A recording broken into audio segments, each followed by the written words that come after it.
before we start this interview, I just want to ask, how are you? I'm okay. Hang in there. That's the way to roll. Yeah. All right. To kind of segue this thing in, going back to your youth, what do you remember about your life living in Brazil early on, and how do you think it differed from life here as you see it?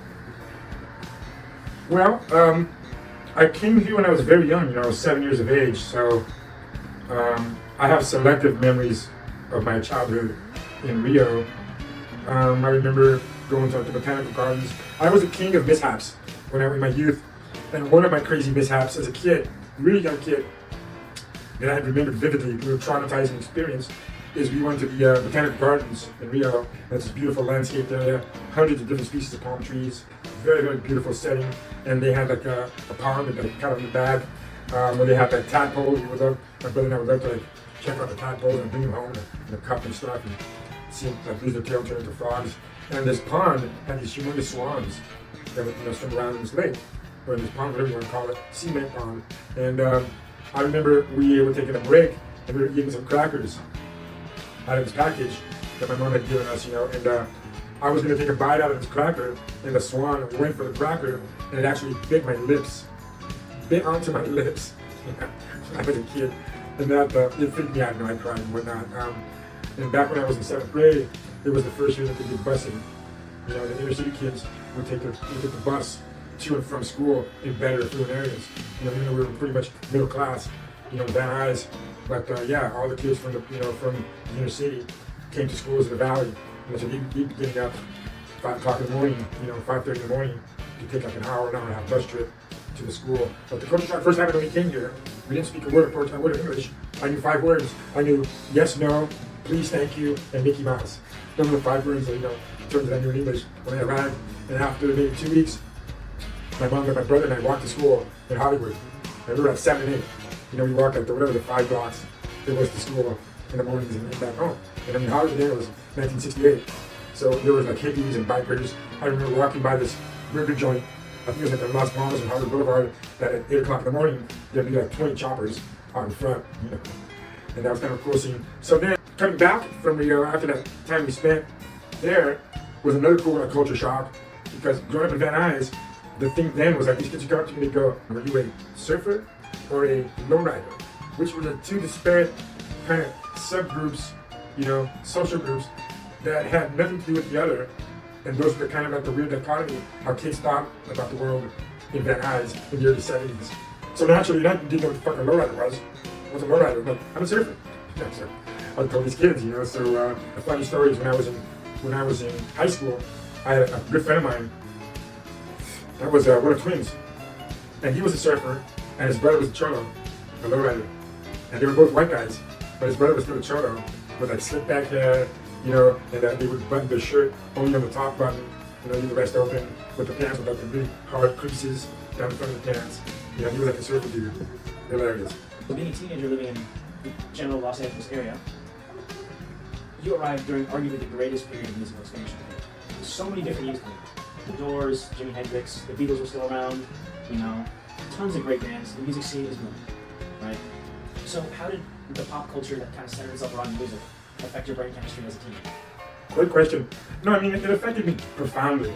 I remember one summer must have been in the mid-70s, maybe 74, 75, when we were still pretty impressionable, that my mom took us to a record store and we picked out some albums, and one of the albums was like this Beach Boys compilation double album. It had a cool, like, kind of tropical cover, a lot of greenery, and kind of like the illustration of the Beach Boys, their faces and like illustration. And by then, in the early 70s, you had stuff like, we had Saturday morning cartoons. Saturday morning cartoons were huge as a part of American culture, that all the kids would get up. Some of them would get up at 6 o'clock in the morning and start watching cartoons until around noon.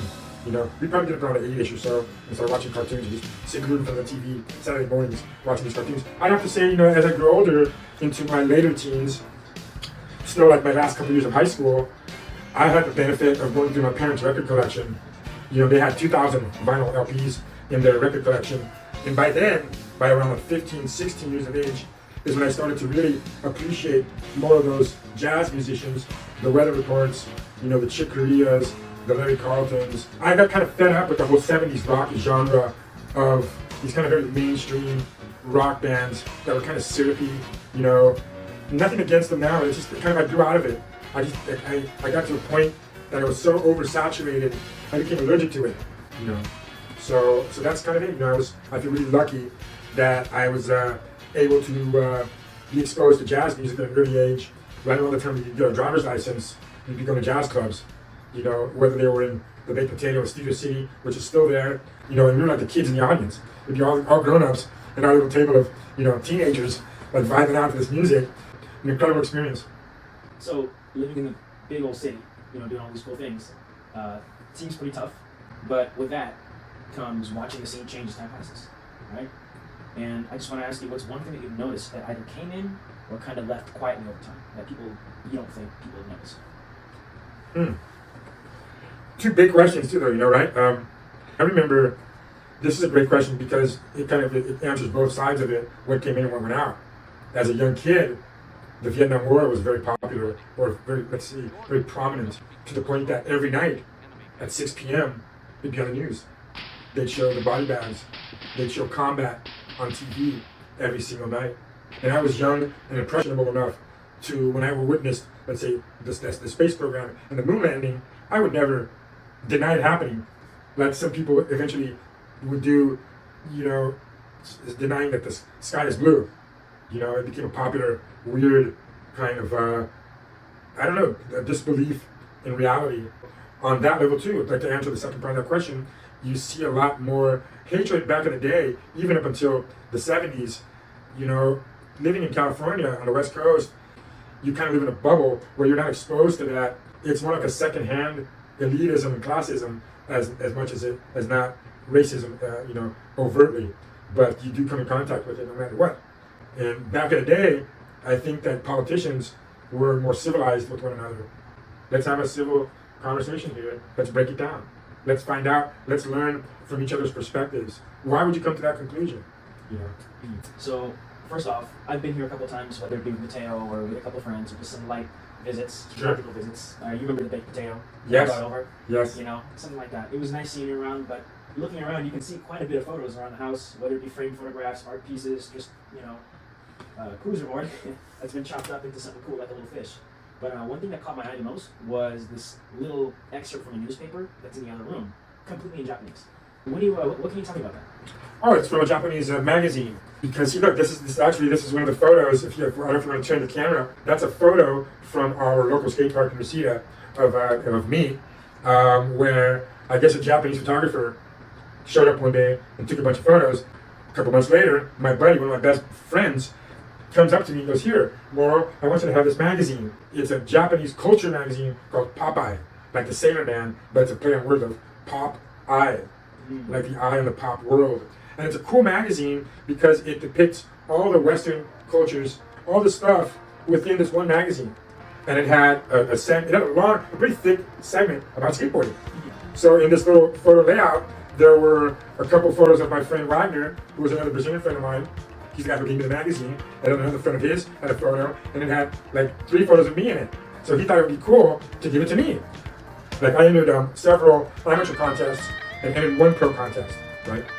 I did pretty well in my amateur contests, especially in my local park. But I gotta admit, in my local park, the couple of few times that I won first places, it's because the 2 best guys weren't there. So that's what that's from. So I actually I photocopied the photos, you know, from the Japanese magazine, and I put them all together in a frame, you know, in a frame, yeah, a picture frame. Now that you're kind of in your late 20s, a bit to get around, what kind of community did you like assimilate to at the time, and how do you compare it to what you're seeing nowadays? You know, in my 20s, I was still skating, and there was a tendency to get into that party lifestyle of going to bars, you know, drinking a lot. You know, that was something that was just kind of part of the environment growing up, like living in Hollywood. But back in the 90s, because I did my very first featured video in 1990, you know, at a space in Hollywood. I had a girlfriend at the time, and we had plans to go out. It was like a Friday night, maybe Friday or Saturday night. Suddenly, as some people in some way are prone to do, is she changed her mind and decided she didn't want to go out anymore. No, I'm not going out. Come on, I'm not going out. Come on, no, I'm gonna go out anyway. So I went out to this club in Hollywood that they played live Afro-Cuban music, There was this cool band called Jumper Joey. They were between a ska band and like a live salsa band with horns, percussion, and they like filled the dance floor with every song. Super high energy, super fun, no cover. Just go in there. They'd serve those Australian beers, Fosters, the big oil cans, you know, do like Rocket Fosters or two, and just have a good old time. And that's what I did. I danced my ass off pretty much by myself all night. Had a great time watching and listening to the band. When it was over, I was like, man, I'm not ready to go home yet. I mean, I'm into it. I'm having fun. And I noticed right around the corner on 6th Street, 6th Avenue there was a coffee house, and there was a bunch of people outside on the sidewalk. I'm like, hey, this is kind of cool. Let's go have a look. So I went to look at it. By the time I was getting ready to leave, I was standing by the exit, by the door, and there was a young kid, and I'm watching this kid reading from his journal, his book, to these 3 young girls, and they were all like googly-eyed, and I'm the fly on the wall, listening to this stuff and going, this is awful.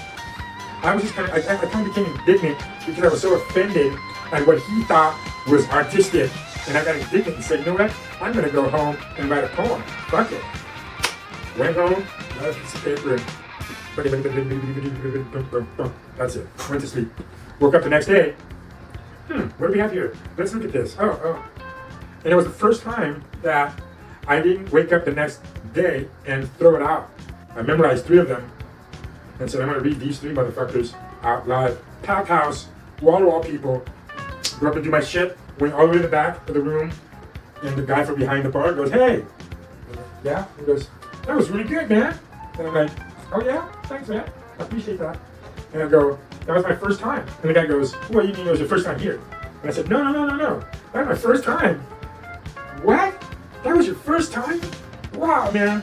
You know, don't ever stop writing. You know, that was really great. And the fact that it was from a guy that's there every fucking night hearing the poetry, and for him to go out of his way to give me a compliment like that, I took it as like valid. Like, that's cool. Instead of going out to bars every night and doing that kind of like, let's go to the party, it was like, let's go to the poetry reading and see what's going on here. Has there ever been a moment where you met an idol of yours, or a musician, or anyone that you kind of saw around or heard around? I kind of had the opportunity to run into people and meet people. From my late teens up until my 20s, I got to personally meet like Lee Ritenour, you know, who was close to my stepdad. I got to meet Larry Carlton, you know, which because of like Steve Dan was one of my heroes, as you know, one of my first like big guitar heroes was Larry Carlton. There was a jazz club in the Valley, it's called Mulberry Street, and it was on Ventura Place over in Studio City. There was a sax player, which now I'm drawing a blank on his name, but that was his jazz club. So that was like our local jazz club. But still, when I was in high school, that was like our local little vibe, cool spot to take our girlfriends to. And I remember distinctly one night that I went there, I came in through the back, through the kitchen, because I was like friends with the owners. They, you know, the kid, come on in, bro. And there's Larry Carlton having a beer in the kitchen, you know. So I got kind of like, I just hung out with him for a minute and chatted him up in the kitchen. And that was like one of the first cool meetings that I had with one of my heroes, you know, just like this, just, you know, a few feet apart, you know, trading off some ideas and being really like excited to have had that opportunity. When I was in my mid-20s, I worked at a few different jazz festivals in Rio. But the same festival, but 3 different years, right? And that, like one of the years, there was people like George Benson was there, Horace Silver, all these different jazz players, and I got to be like, I rode elevators with Larry Carlton, rode in the elevator with George Benson and stuff, you know, got there like, had him sign these posters, which I thought was just incredible. When I worked with Stanley Jordan, and I don't know if you know Stanley Jordan, right? He's this guy, when he was first on the scene, he introduced that tapping technique on the neck of the guitar, making notes up and down the fretboard, almost like a piano, you know? And then my 3rd year that I worked at that festival, I worked with Stevie Wonder. That's it. By the end of that week, I actually they had a meet and greet with Stevie, and I got to meet Stevie Wonder. You know, his road manager introduced us. We're all in this little room, and you know, he brought me up to Stevie, and Stevie got down to my hand, and he didn't let go. And he held my hand literally for about 5 minutes as he talked to me, just holding on my hand like this. And he's asking me like, how long it was going to take for him to learn Portuguese. You know, he's asking me all these really cute questions, and I'm like, Before digital cameras, we had film cameras, and my mom had a little 35-inch Cinematic, 35mm film camera that she let me borrow for situations like that. So of course, I gave that camera to somebody to snap a picture of me and Stevie Wonder holding my hand with my arm around him, took a bunch of photos, and then that night when I was at home, I looked at the camera, and the counter was on a 38, on like a 36 roll explored the film. When I went to to develop the film, the whole world was black. So my photo with me and Stevie never came out. I gotta be honest with you, man, because I love to tell my stories. Love it. And that's just part of growing older, you know? When you grow older, you got a shit load of memories and experiences that the youngins don't have, right? So it's kind of a pleasure and an honor to be able to trade off those stories and share them with the people that you love, you know? And I gotta admit, Hillary, that there have been moments where I almost felt like self-conscious, thinking, God, I wonder if I'm going to fail to tears with all these fucking stories, you know? But I don't feel that way at all. I think he appreciates it. You could go back to when you were 19, see your 19-year-old self. What would you tell him? Good question. You know, what I would tell my 19-year-old self is to play more music. You know, so that's one thing I probably would have told my 19-year-old self is to, you know, follow the arts more wholeheartedly and dedicate myself to my arts. So the arts could have played even a greater role in my life as a career than they turned out to. That's amazing. Yeah, thank you. Thank you so much for this opportunity. My pleasure, man. My pleasure.